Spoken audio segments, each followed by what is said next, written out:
ओम शांति। आज की तारीख है 17 जनवरी 2022। आज बाबा की साकार मुरली है। बाबा ने कहा, मीठे बच्चे प्यार से मुरली सुनो और सुनाओ। ज्ञान रत्नों से अपनी झोली भरपूर करो, तब भविष्य में राज्य अधिकारी बनेंगे। प्रश्न है, शिव बाबा को भोलानाथ क्यों कहा गया है?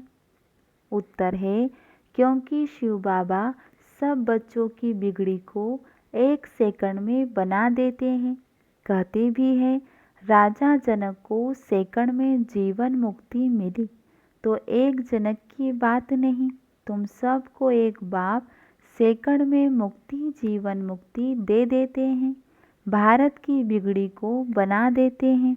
दुखी बच्चों को सदा के लिए सुखी बना देते हैं। इसीलिए उन्हें सब भोलानाथ कहकर याद करते हैं। शंकर को भोलानाथ नहीं कहेंगे। गीत बजा है, भोलेनाथ से निराला कोई और नहीं, बिगड़ी को बनाने वाला कोई और नहीं। ओम शांति। भोलानाथ बाप का बच्चों प्रति पहले पहले डायरेक्शन है कि भोलानाथ की याद में रहो। मनुष्य को भोला नहीं कहा जाता, भोलानाथ शिव बाबा को ही कहेंगे। शंकर को भी भोलानाथ नहीं कह सकते। जो बिगड़ी बनाने वाला अर्थात दुखी को सुखी बनाने वाला है, उसको ही भोलानाथ कहा जाता है। बिगड़ी भी भारतवासियों की है, तो भारत की बिगड़ी को बनाने वाला भी ज़रूर भारत में ही आएगा ना। बिगड़ी को बनाने की युक्ति सेकंड में बताते हैं। जनक को भी युक्ति दी थी, बिगड़ी भी कोई एक की नहीं बनती। अगर जनक की बिगड़ी बनाई और उसने जीवन मुक्ति पाई तो जरूर राजधानी होगी। उनके साथ बहुतों को जीवन मुक्ति मिली होंगी। भारतवासी यह भी समझते हैं कि भारत जीवन मुक्त था। जीवन मुक्त कहा जाता है स्वर्ग को, जीवन बंद कहा जाता है नर्क को। यह है राजयोग। राजयोग से ही राजाई की स्थापना होती है, एक जनक की बात नहीं। भगवान ने राजयोग सिखाया तो राजाई भी दी। बरोबर देखते हैं सतयुग के लक्ष्मी नारायण ने राजाई कैसे पाई। अभी तो है कलयुग, प्रजा का प्रजा पर राज्य स्थापन हो चुका है। यह है पंचायती राज, इसके बाद है सतयुग। तुम जानते हो लक्ष्मी नारायण ने आगे जन्म में ऐसा कर्तव्य किया है, तब सूर्यवंशी राजाई पाई है। फिर है चंद्रवंशी, वह तो राज्य की ट्रांसफर होती है। तुम जानते हो गीता है सर्वोत्तम धर्म शास्त्र, जिससे 3 धर्म स्थापन होते हैं और हर एक धर्म का शास्त्र एक ही होता है। संगम का भी एक ही शास्त्र है। महिमा भी गीता की है, जिससे सबकी सद्गति होती है। तो सद्गति करने वाला एक ही बाप है। गीता में बरोबर रुद्र ज्ञान यज्ञ का वर्णन भी है, जिससे इस पुराने नरक का विनाश होता है और स्वर्ग की स्थापना भी होती है। इसमें मूझने की तो बात ही नहीं है। बाबा ने समझाया है, पहले पहले बाप का परिचय देना है कि विश्व में स्वर्ग की स्थापना करने वाला विश्व का मालिक ठहरा, वह है सबका बाप। फिर यह लक्ष्मी नारायण है विश्व के मालिक, उन्हों को जरूर शिव बाबा ने राज्य दिया होगा। अभी तो कलयुग है, भारत कोड़ी जैसा है, कर्ज बढ़ता जा रहा है, इसीलिए सोना लेने का प्रबंध करते रहते हैं। भारत फिर हीरे जैसा कैसे बनेगा? लक्ष्मी नारायण को स्वर्ग की राजाई मिली है ना, यह भी तुम बच्चे जानते हो। गालियाँ तो खाना ही है। भारत में देवताएं भी गाली खाते आए हैं और देश वाले तो बहुत महिमा करते हैं। वह जानते हैं यह प्राचीन भारत के मालिक थे। अभी तुम बच्चे प्रैक्टिकल देख रहे हो। तुम बच्चों में जो विशाल बुद्धि है उन्हों को ही खुशी होगी। विशाल बुद्धि वह है जो धारण कर और फिर दूसरों को कराते हैं।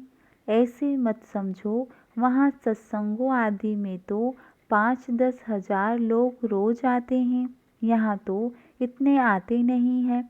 भक्ति तो वृद्धि को जरूर पाती रहेंगी, उनसे यह कलम लगता रहेगा। जिन्होंने कल्प पहले समझा है वही इन बातों को समझ सकते हैं। लोग तो कथा सुनते हैं और सुनने वाले सुनकर घर चले गए बस। यहाँ तो कितनी मेहनत करनी पड़ती है, पवित्रता पर कितने हंगामे होते हैं। गवर्नमेंट में भी कुछ नहीं कर सकते। यह पांडव गवर्नमेंट तो गुप्त है। अंडरग्राउंड सेना एक नाम है। तुम शक्ति सेना गुप्त हो, तुमको कोई समझ न सके। तुम हो नॉन वायलेंस शक्ति सेना, इसका अर्थ कोई समझ न सके। गीता के अक्षर का भी अर्थ समझ न सके। बाप खुद बोलते हैं, यह नॉलेज प्राय लोप हो जाती है। लक्ष्मी नारायण में भी यह ज्ञान नहीं रहता। मैं जो यह ज्ञान सुनाकर राजधानी स्थापन करता हूँ वह कोई की बुद्धि में नहीं है। यह बाबा भी गीता आदि पढ़ते थे, परंतु यह बातें थोड़ी बुद्धि में थी। अभी देखो सेंटर्स भी कितने खुलते जाते हैं। पवित्रता पर विघ्न भी पढ़ रहे हैं प्रैक्टिकल में। आगे भी पढ़ते थे। उन गीता पाठशालाओं में विघ्न की बात नहीं रहती। यहाँ तो तुम ब्रह्मा कुमार कुमारी बनते हो। यह अक्षर तो गीता में भी नहीं है। यह भी समझ की बात है। प्रजापिता ब्रह्मा के बच्चे ब्रह्मा कुमार कुमारी तो हर एक मनुष्य है, न कि सिर्फ भारतवासी, परंतु सारी सृष्टि के मनुष्य सब है। अभी सभी प्रजापिता ब्रह्मा को एडम कहते हैं। जानते हैं वह मनुष्य सृष्टि का पहला हेड है, ह्यूमैनिटी स्थापन करने वाला। ऐसे नहीं कि सृष्टि होती ही नहीं, फिर ब्रह्मा पैदा हुआ, उनके मुख से मनुष्य रचे जाते हैं। नहीं, अगर कोई भी मनुष्य न हो तो फिर मुख वंशावली भी पैदा हो न सके। न ब्रह्मा मुख वंशावली न ब्रह्मा कुख वंशावली हो सके। सृष्टि तो सारी है, उनकी कलम लगाई जाती है। यह नई नई बातें समझने की है। किसकी बुद्धि में बैठने में टाइम लगता है। कोई तो 1 मास में भी खड़े हो जाते हैं। जैसे देखो बेंगलोर के अंगना बच्चे को कितना नशा चढ़ा हुआ था, जो हमारे पास 20 वर्ष वाले को भी नशा नहीं है, खुशी में डांस करता था। भगवान मिल गया, खुशी की बात है ना। भगवान आकर रक्षा करते हैं माया से, फिर स्वर्ग की राजाई स्थापन करते हैं। बाबा तो बहुत क्लियर समझाते हैं। मैं साधारण तन द्वारा फिर से तुम बच्चों को वही सहज राजयोग और सृष्टि चक्र के आदि मध्य अंत का ज्ञान सिखलाता हूँ। तुम कह सकते हो आओ तो हम आपको सतयुग से लेकर कलयुग अंत तक की हिस्ट्री सुनाए कि अब फिर से कैसे सतयुग आने वाला है। जरूर सिखाने वाला भी होगा ना। हमको सिखलाते हैं तब तो हम समझा सकते हैं ना। बाकी तो जो गीता सुनाने वाले हैं उनसे तो तुम लोगों ने बहुत सुना है, बहुत लेक्चर्स होते रहते हैं, परंतु वह इस धर्म के न होने कारण इस तरफ खींचते नहीं हैं। जब तुम्हारा प्रभाव निकलेगा फिर वृद्धि होगी, धीरे धीरे वृद्धि होती रहेंगी। यह तो जानते हैं भारत कितना कंगाल है। मनुष्य भूख बहुत मरते हैं, दुखी होते हैं, भगवान की भक्ति करते हैं कि आकर दुख से छुड़ाओ। तुम बच्चे जानते हो सुखी सृष्टि कब होती है। यहाँ तुम बच्चों की झोली भर रही है इन अविनाशी ज्ञान रत्नों से। आगे तो सब सुनते सुनाते थे, परंतु उसमें झोली भरने का प्रश्न नहीं। झोली अभी सिर्फ तुम्हारी भर रही है और जो टेप सुनेंगे वह मुरली पढ़ेंगे वह सुन रहे होंगे वह भी झोली भर रहे हैं। तुम हो शिव शक्ति सेना, भारत की झोली भरने वाले। भारत बहुत साहूकार हो जाएगा, परंतु जो झोली भरते हैं राज्य तो सिर्फ वही करेंगे ना। भारत सोने की चिड़िया थी, फिर बन जाएंगी, सभी सुखी होंगे, परंतु भारत में कितने करोड़ हैं, इतने सब तो वहाँ नहीं होंगे। जो झोली भरते हैं राज्य भाग्य तो वही लेंगे, इसमें मूझने की बात ही नहीं कि कैसे होंगे।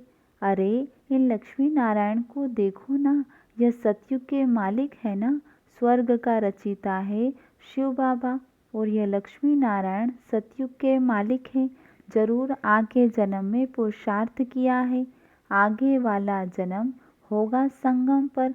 संगम कल्याणकारी है ना, क्योंकि संगम युग पर ही दुनिया बदलती है। तो जरूर कलयुग और सतयुग के बीच में ज्ञान दिया होगा, तो अब फिर से दे रहे हैं। फिर कोई कहे कि निराकार परमात्मा कैसे आकर राजयोग सिखलाएंगे, तो तुम त्रिमूर्ति दिखाओ।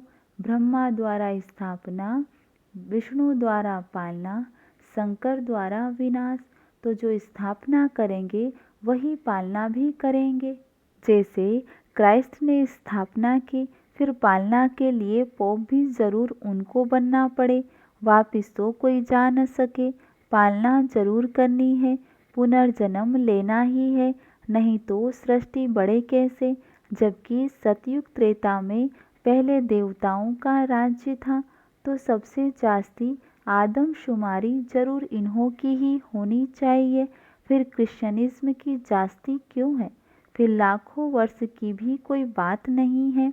यह बातें समझेंगे वही जो अपने घराने के होंगे, औरों को तीर लगेगा नहीं। यह ज्ञान का तीर है ना। बाबा कहते हैं भले किसको भी ले आओ तो ज्ञान बाण लगाए, होगा ब्राह्मण कुल का तो तीर लगेगा। शास्त्रों में दिखाते हैं लड़ाई में यादव कौरव मारे गए, पांडव 5 थे, फिर हिमालय पर जाकर गल मरे। अब ऐसे तो हो नहीं सकता, गाया भी जाता है जीव घाती महापापी। आत्मा का कभी घात नहीं होता, आत्मा खुद जाकर शरीर का घात अथवा विनाश करती है। अब पांडव जिन्हों को श्रीमत देने वाला परमात्मा था, वह जाकर पहाड़ों पर गले, यह तो हो नहीं सकता। अच्छा वह तो 5 पांडव थे, बाकी और पांडव कहाँ गए? सेना तो दिखाई नहीं है। तुम जानते हो विनाश कैसे होगा, तुम देखेंगे भी। तुम बच्चों को साक्षात्कार भी होते होंगे, बहुत होंगे।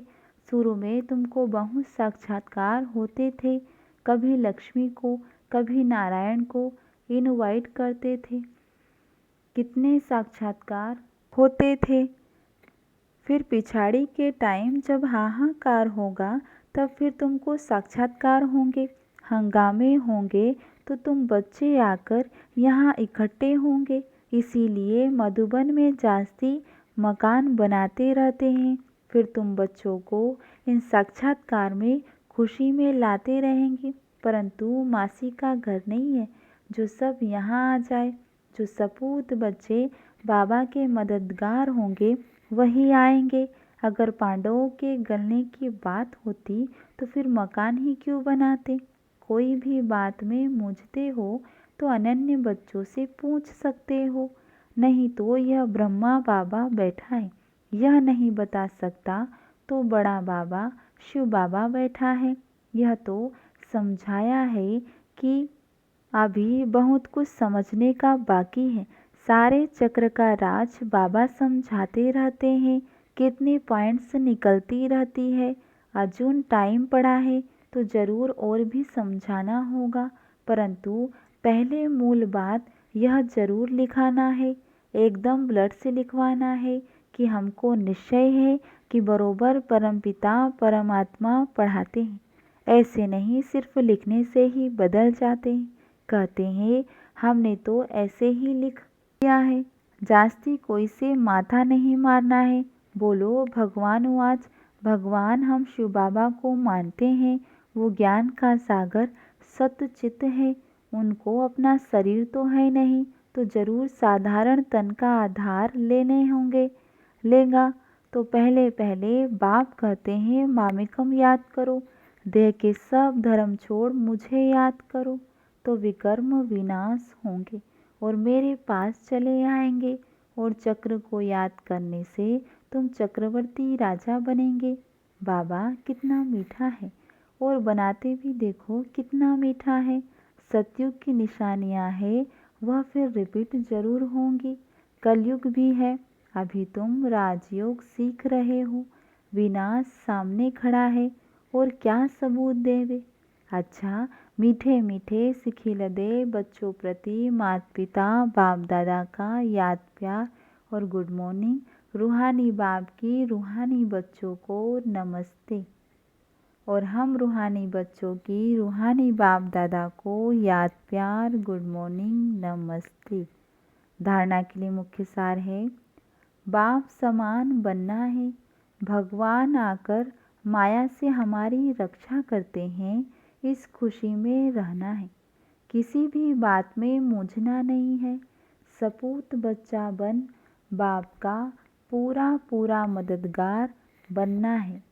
वरदान है, ब्रह्मा बाप के संस्कारों को स्वयं में धारण करने वाले स्वपरिवर्तक सो विश्व परिवर्तक भव। जैसे ब्रह्मा बाप ने जो अपने संस्कार बनाए, वही सब बच्चों को अंत समय में याद दिलाए। निराकारी, निर्विकारी और निरहंकारी, तो यह ब्रह्मा बाप के संस्कार ही ब्राह्मणों के संस्कार नेचुरल हो। सदा इन्हीं श्रेष्ठ संस्कारों को सामने रखो। सारे दिन में हर कर्म के समय चेक करो कि तीनों ही संस्कार इमर्ज रूप में है। इन्हीं संस्कारों को धारण करने से स्वपरिवर्तक सो विश्व परिवर्तक बन जाएंगे। स्लोगन है, अव्यक्त स्थिति बनानी है तो चित्र अर्थात देह को न देख चैतन्य और चरित्र को देखो।